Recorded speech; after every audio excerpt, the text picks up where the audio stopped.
GDP में जो है डबल डिजिट में हम लोग आ गए, उसमें सबसे अव्वल राज्य हो गए जीडीपी में, जो उन्हीं का आंकड़ा हो। तो जब जीडीपी में सबसे ज्यादा पूरे देश में सबसे ज्यादा बिहार सबसे आगे है, तो इन लोगों को क्या समझ में आता है? तो महाज्ञानी तेजस्वी यादव को सुना आपने, जिन्होंने कुछ समय पहले दिए अपने एक बयान में कहा था कि जीडीपी तो सबसे ज्यादा बिहार की है।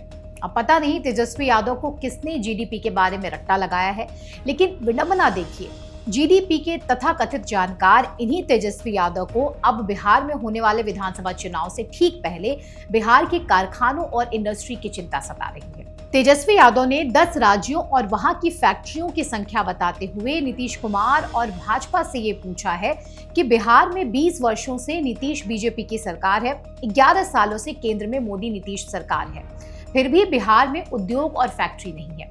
इस सूची में बिहार कहाँ है, ढूंढिए। वैसे तेजस्वी यादव ने जितनी मेहनत 10 राज्यों की फैक्ट्रियों की संख्या ढूंढने में लगाई, उससे कम समय में वे अपने पिता से ही पूछ लेते कि पापा बिहार की फैक्ट्रियां कहाँ गईं? उन फैक्ट्रियों में ताले किसने लगवाए?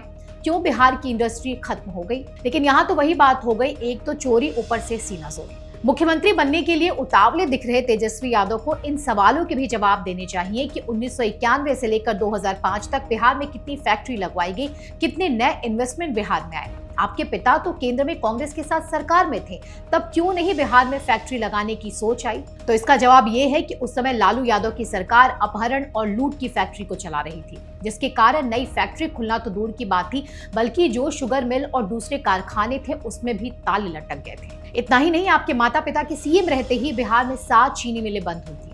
और सुनिए, बिहार में आरजेडी कांग्रेस के शासनकाल यानी 1985 से 2005 के बीच उत्तर बिहार की कई चीनी मिलें एक एक कर बंद हुई थी, जिस उत्तर बिहार को कभी चीनी का कटोरा कहा जाता था, जहां कभी एक जमाने में 16 चीनी मिलें चलती थी। बक्सर और बिहटा की पेपर मिलें, बरौनी का ऑयल रिफाइनरी, खाद कारखाना बिहार के इंडस्ट्री की कभी शान हुआ करती थी। एक रिपोर्ट के मुताबिक 1951 में पूरे देश में 6,982 रजिस्टर्ड फैक्ट्री थी, इनमें से 455 केवल अकेले बिहार में थी।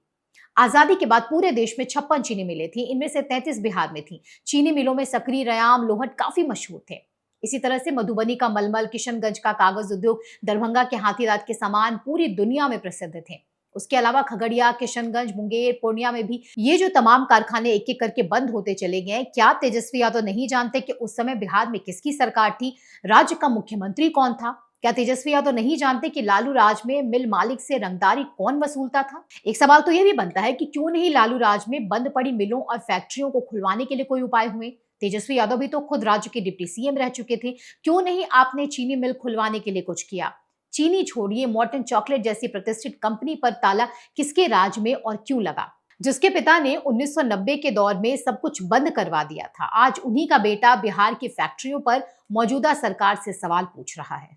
ठीक है, सवाल पूछने में कोई बुराई नहीं है, क्योंकि विपक्ष में रहने के नाते तेजस्वी यादव को सरकार से सवाल पूछने का अधिकार है, लेकिन तब जब आपने अपना काम सही तरीके से किया हो। लेकिन यहाँ तो शुरुआत में ही इतना बड़ा भ्रष्टाचार रूपी गड्ढा खोद दिया गया है कि उसे भरने में थोड़ा समय तो लगेगा ना तेजस्वी जी। क्या ये झूठ है कि लालू यादव की पार्टी के तथाकथित आरजेडी गुंडों के कारण 90 के दशक में पीढ़ियों से बिहार में रह रहे व्यापारी अपना काम धंधा छोड़कर बिहार से पलायन कर गए? दूसरे राज्यों में उन्हें व्यापार करने के लिए माहौल मिला, वहां की सरकार से सहयोग मिला, जिसके बाद वहां उन्होंने अपना बिजनेस जमाया, जिससे वो राज्य भी आर्थिक रूप से मजबूत होते चले गए। इसे बिहार की विडंबना ही कहेंगे कि 1991 में जब देश में आर्थिक उदारीकरण हो रहा था, सभी राज्यों में इकोनॉमिक ग्रोथ हो रहा था, तब लालू राज में बिहार उद्योगों के मामले में शून्य पर पहुंच गया था। जी हाँ, 1991 से 2000 के बीच बिहार का आर्थिक ग्रोथ रेट देश में सबसे नीचे चला गया था। सोचिए, जिस परिवार से बिहार को 2 मुख्यमंत्री मिले थे, बेटी सांसद और 2 बेटे बिहार की सरकार में मंत्री थे, उन्होंने क्यों नहीं बिहार में इंडस्ट्री के बारे में कभी सोचा? तेजस्वी जी, 30 साल में आप लोगों ने क्या दिया है बिहार को? आप लोगों ने दिया है गुंडा राज, अपराध, भ्रष्टाचार, घुसखोरी और टेंडर माफियाओं का आतंक। आपके पिता के राज में कोई रोजगार फला फूला नहीं। हाँ, अब चुनाव है तो पुराने गड़े मुर्दे उखाड़कर खुद को बिहार का हितैषी बताने की आप लोग लगातार कोशिश कर रहे हैं। चलते हुए कारखाने और फैक्ट्रियों पर ताले लगवाने वालों की संतान आज ये सवाल कर रही है कि बिहार में फैक्ट्रियां क्यों नहीं लगी।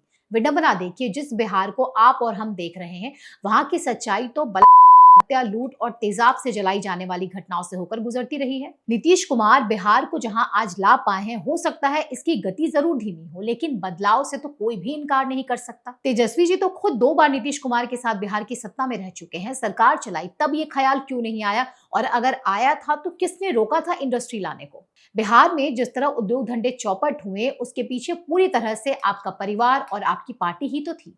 जिस तरह की स्थिति बिहार में आपकी सरकार के दौरान थी, तो भला कोई कैसे हिम्मत कर पाता कि वहां सरवाइव कर पाए, कैसे कोई अपने परिवार का जीवन खतरे में डालता।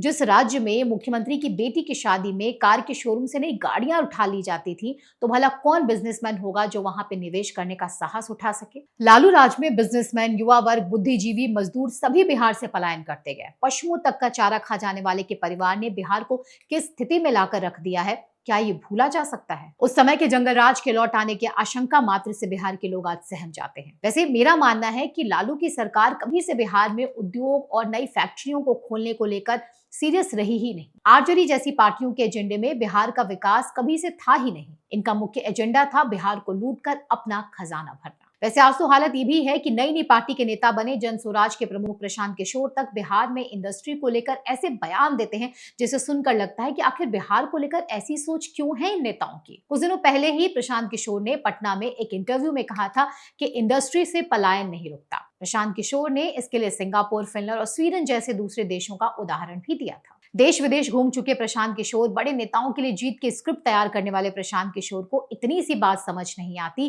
कि एक बड़े उद्योग का असर क्या हो सकता है। क्या वे नहीं जानते कि एक बड़ी इंडस्ट्री लगने से सिर्फ वहां काम करने वाले लोगों का जीवन ही नहीं बदलता, बल्कि उस पर डिपेंडेंट दूसरे कई छोटे मोटे उद्योग खुद भी बढ़ते चले जाते हैं।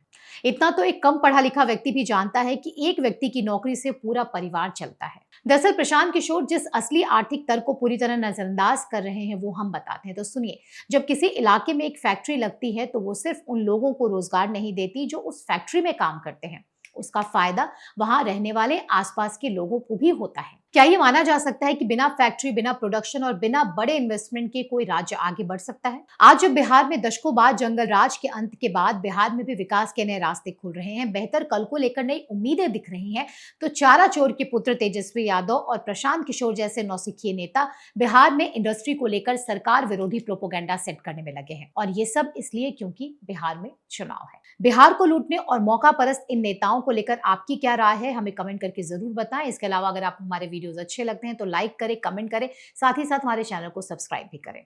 जय हिंद।